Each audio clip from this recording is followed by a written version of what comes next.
Hello everyone, and welcome to the 4th day of Broogmass. If you're new here, Broogmass is where I upload every single day from December the 12th until Christmas Day, and then my schedule goes back to every other day posting after that. And the theme of this Broogmass is, of course, the first 13 levels of the Backrooms. Yesterday's video was on level 2, so that means today's video will be all about level 3.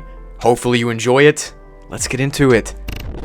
Level 3 of the Backrooms is classified as Class 4, so it's unsafe and unsecure, and it has a medium entity count. This is actually the first real test for people who are new to the Backrooms. Level 2 was kind of a warm-up level for this one, because Level 3 consists of a ton of looping dark hallways that behave kind of like the ones from Level 0, but not to the full extent. Each of the hallways juts off into random segmented rooms, and there's no pattern to this level whatsoever, it's all random. On top of the randomness of the hallways, there's also extremely loud machinery noises that echo through the halls, which could be disorienting, and personally, it would drive me insane. The hallways themselves are really skinny and short, and really skinny in some places, and sometimes people have to crawl through them, and if you're tall, you have to bend over like the entire time, but good thing I'm 5'10". The walls are made of dusty bricks, and there's copper pipes that run along them, and the floor is made of a hard gray tile. The ceilings are made out of metal, which makes the echo way worse. Interestingly, this level is actually one of the biggest levels in the Backrooms. Its estimated size is around 350 million miles, which is massive. This means it's really unlikely to run into any wanderers here, so it's recommended that when you come here, you be prepared to fight entities alone, since you'll probably not meet any help. Something that makes this level unique is that sometimes there's these prison cell bars that cut off entire sections of hallways. Meg has tried to break past these bars to explore further,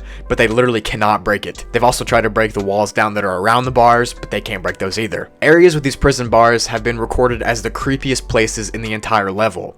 Some wanderers say that there's a heightened sense of fear when you're around them. Some have even said that they get extreme discomfort by just approaching them. Most people get the feeling that they're being watched when they're near these prison bars, and some have claimed to see an unknown figure lurking behind the bars. Creepy. Just like yesterday's level, which is level 2, this level's halls have a black sludge liquid that flows through the pipes. This sludge is really toxic, and it can literally cause damage to your brain if you even breathe it in, and if you touch it, you'll get 3rd-degree burns. So how about we just avoid the black sludge, huh? Meg still has no idea what the sludge is or why it flows through the pipes, so nice. Every once in a while on this level, there's a random electrical room with a single generator inside, as well as random electronics like computers or loose wires, and there's even security monitors here too. The rooms are rare though, and no one knows why they exist. As I said earlier, this level's pretty dangerous, but it's also really rewarding at the same time. The level has loads of almond water, false outlets, fire salt, royal rations, squirt guns, and many other resources too. There are tools and weapons like knives, lighters, and bolt cutters,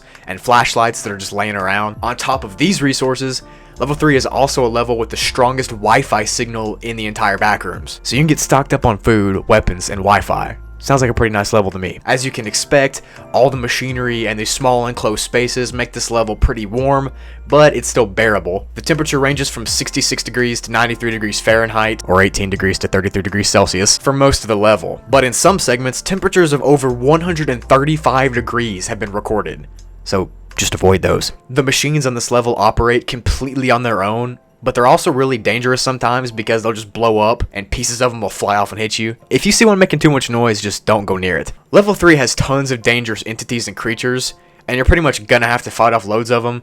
There's hounds, facelings, wretches, death moths, skin stealers, clumps, and smilers lurking everywhere, specifically in the shadows. There are also sections infested with crawler fungus and the disease, which are both mold-like entities. The entities on this level behave more aggressively than on other levels, and they actively seek out to attack bases and outposts. Some smaller groups have trouble fending them off, but the big bases don't. Speaking of big bases, the Meg base Gamma is located here, and it's the 3rd most important Meg base.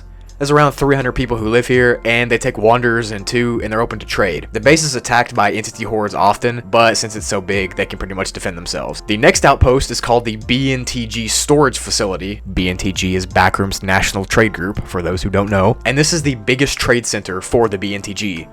The outpost will trade with you, but they're known for having insanely high rates. Losers. And there's around 150 people that live here. The 3rd outpost is called the Followers of Jerry Blue Salvation, and there are only 15 members here, and they typically just are here to collect the resources from this level. Jerry's that one bird I talked about a while back. This group is hostile for those who don't listen to what Jerry says, and this makes them an unpredictable threat. The Masked Maidens might also have a base here, but it's unconfirmed, and it's kind of just a rumor that exists. The last base here is called UEC Base Scylla. UEC stands for Unbound. This outpost has an unknown number of members, and it's just here to collect the resources, and it's said to avoid them at all costs because they're dangerous and unpredictable. To enter level 3, you can go through one of those unlocked doors on level 2, or you can take an elevator on level 4 or 5. The metro is also a pretty reliable way to get here. To exit level 3, take an elevator, which will take you to level 4 or 5, or you can open a random wooden door, which will take you to level 31. Nice. So to summarize, level 3 is a huge level of small hallways with brick walls,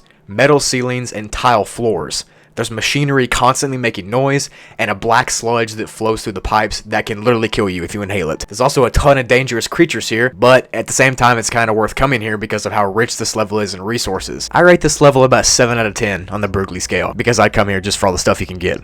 That's it for this explanation. Hopefully you enjoyed it. I hope your Christmas breaks are going insanely good. Remember, like I said, to eat as many cookies and stuff as you can, because this time of year is the only time of the year you have an actual excuse to do all that stuff. So make sure you're taking advantage of that.